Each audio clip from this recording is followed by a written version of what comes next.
তখন আল্লাহর বান্দার হাতে আমলনামা দেয়া হবে। যে আল্লাহর বান্দা দুনিয়ার জমিনে আল্লাহ রাব্বুল আলামিনের দেয়া দায়িত্ব সঠিকভাবে আদায় করে দুনিয়া থেকে বিদায় নিবে, আল্লাহর ওই বান্দার অবস্থাটা সেই দিন কেমন হবে? ওই দিন সে দেখে দেখে বলবে, فَأَمَّا مَنْ أُوتِيَ كِتَابَهُ بِيَمِينِهِ فَيَقُولُ هَاؤُمُ اقْرَءُوا كِتَابِيَهْ। ওই দিন আল্লাহর ওই বান্দা দেখে দেখে বলবে, যখন তার আমলনামা ডান হাতে দেয়া হবে, তাফসীরের মধ্যে আছে যে ব্যক্তি আল্লাহর গোলামি করে দুনিয়া থেকে বিদায় নেবে, ওই ব্যক্তির আমলনামা ডান হাতে দেয়া হবে সামন দিক দিয়ে। ওই ব্যক্তি দেখে দেখে বলবে, ফায়াকুলু হাউম ইকরাউ কিতাবিয়া, কে কে আসো আমার আমলনামাটা দেখে যাও। এ লোক সকল, তোমরা কে কোথায় আছো, আসো আমার আমলনামা তোমরা দেখে যাও। এই বলে সে মানুষ যে লোকদেরকে ডাকতে থাকবে। এরপর সে বলবে, ইন্নী যানানতু আন্নী মুলাকিন হিসাবিয়া। সে দেখে দেখে বলবে, আমার ধারণা ছিল, আমার বিশ্বাস ছিল, আমার রবের সম্মুখে আমাকে হাজির হতে হবে, আমাকে হিসাব দিতে হবে। এই চিন্তায় এই দুনিয়ার জমিনে আমি আল্লাহ রাব্বুল আলামিনের হুকুম মেনে চলেছি, দুনিয়ার জমিনে আমি আল্লাহ রাব্বুল আলামিনের সমস্ত হুকুম মেনে চলেছি। এই জন্য আমার আল্লাহ রাব্বুল আলামিন আজকের এই কঠিন মুসিবতের দিনে আল্লাহ রাব্বুল আলামিন আমাকে কি দয়া করেছে। রে লোক সকল, তাড়াতাড়ি তোমরা এসে আমার আমলনামাটা দেখো। দেখে দেখে ডাকবে,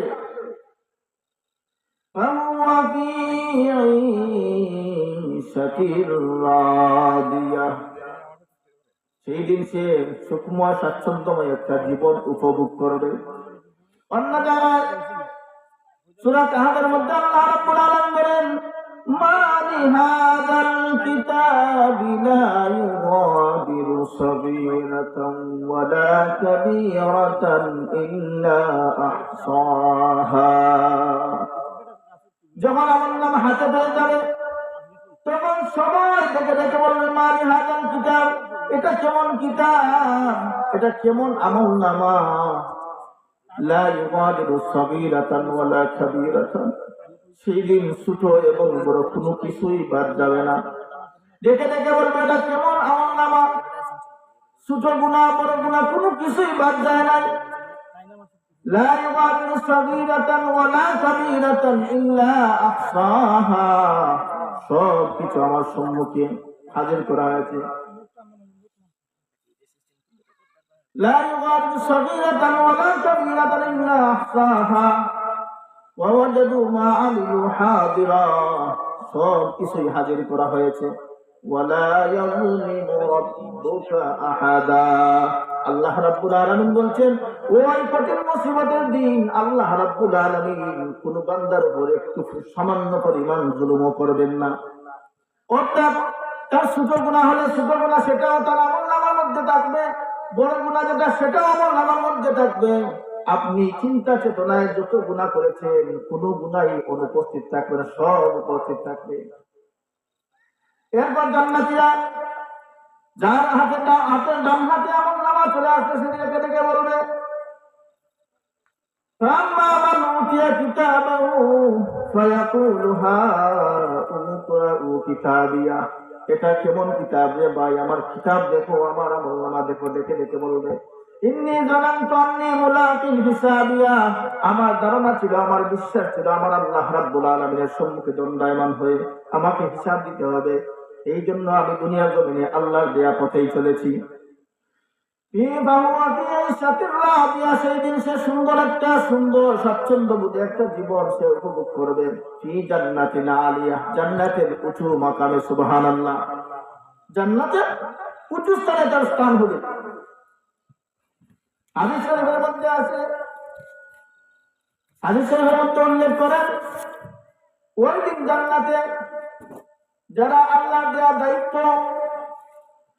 দুনিয়ার জমিনে সঠিকভাবে আদায় করবে, আল্লাহ রাব্বুল আলামিন ওই মানুষদেরকে জান্নাত দান করবেন। জান্নাতের মধ্যে একটা কক্ষ, এক একটা বাড়ি এক একজনের মানুষের জন্য। দুনিয়ার জমিনে আমরা সবাই একত্রে এক রুমের মধ্যে, এক ঘরের মধ্যে বসবাস করি, কিন্তু জান্নাতে এমন হবে একজন মানুষের জন্য একটা জান্নাত হবে, আরেকজনের জন্য, প্রত্যেকের জন্য এক একটা জান্নাত দেওয়া হবে।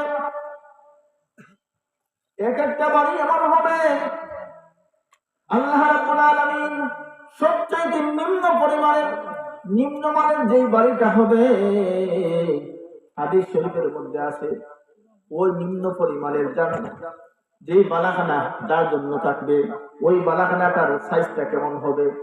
ওই বালাখানাটার, ওই বাড়ির সাইজটা হবে 10টা পৃথিবীর সমান। সুবহানাল্লাহ, 10টা পৃথিবীর সমান।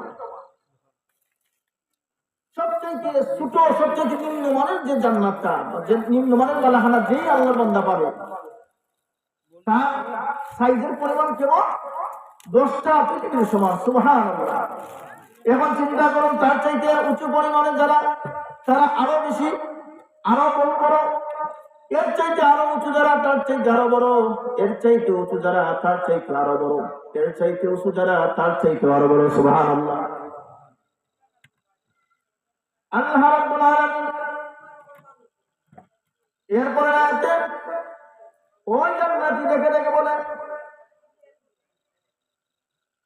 কুতুবুহা দানিয়া, তার নিকটবর্তী সব কিছু আছে।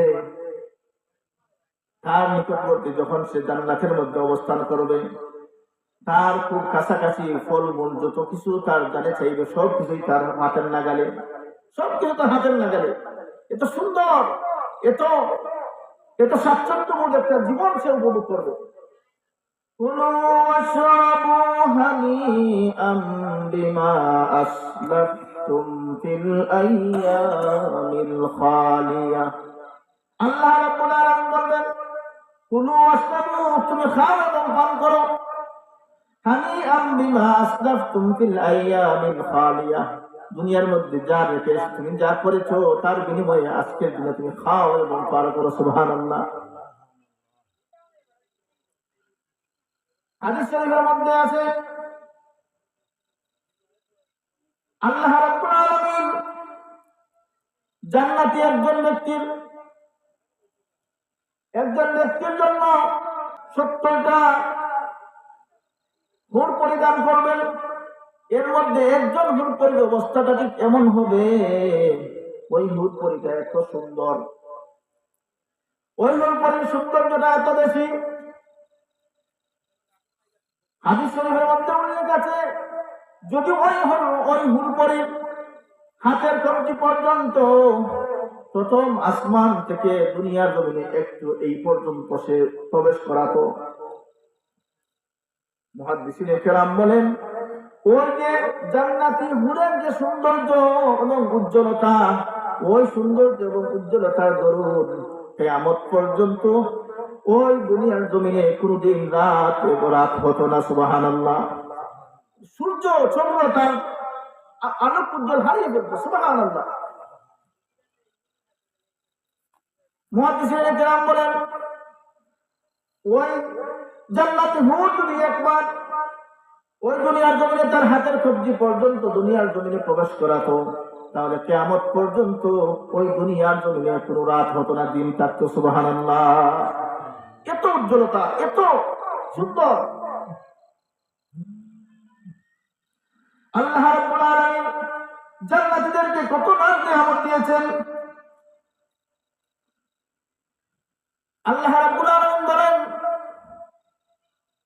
জান্নাতের মধ্যে জান্নাতীদের জন্য আল্লাহ রাব্বুল আলামিন যে ঘর তৈরি করে রেখেছেন, ওই ঘরটা কেমন হবে? মুহাদ্দিসিনে কেরাম বলেন, আল্লাহর হাবিব ইরশাদ করেন, ওই জান্নাতীদের ঘরের প্রত্যেকটা ইট হবে স্বর্ণ এবং রূপা, এবং 2 ইটের মধ্যখানে যে জয়েন্টটা হবে, সেই জয়েন্টটা হবে মেশক আম্বরের।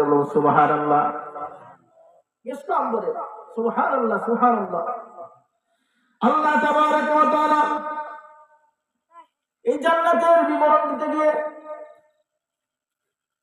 হাদিস শরীফের মধ্যে আল্লাহর হাবিব হাদিসে কুদসির মধ্যে আল্লাহ রাব্বুল আলামিন বলেন, মা লা আইনুন রাআত ওয়ালা উযুনুন সামিআত ওয়ালা খাতারা আলা কলবি বাশার। জান্নাতের বিবরণ কি দিব বাবা? জান্নাত এমন এক নাজ নিয়ামতের জায়গা, মা লা আইনুন রাআত।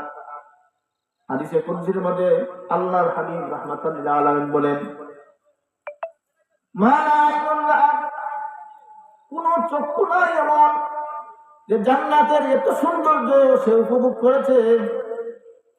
ওয়ালা উযুনুন সামিআত, এমন কোন কর্ণ নাই যে কর্ণ জান্নাতের সৌন্দর্যের কথা শুনতে পেয়েছে। ওয়ালা খাতারা আলা কলবি বাশার, এমন কোন অন্তর নাই যে অন্তর চিন্তা করতে পারে যে জান্নাতের নাজ নিয়ামত কেমন। বলুন সুবহানাল্লাহ। এত সৌন্দর্য, আল্লাহু আকবার। এটা নাজ নিয়ামত আল্লাহ তাবারাক ওয়া তাআলা তার মুমিন বান্দাদের জন্য রেখেছেন। যদি আপনি দুনিয়ার জমিন থেকে আল্লাহ রাব্বুল আলামিনের দেয়া ওই গুরু দায়িত্ব হালাল এবং হারাম এই দুইটা বিষয় মেনে দুনিয়া থেকে বিদায় নিতে পারি, তাহলে আল্লাহ রাব্বুল আলামিন আপনার আমার জন্য রেখেছেন চিরস্থায়ী সুখের স্থান জান্নাত। সুবহানাল্লাহ।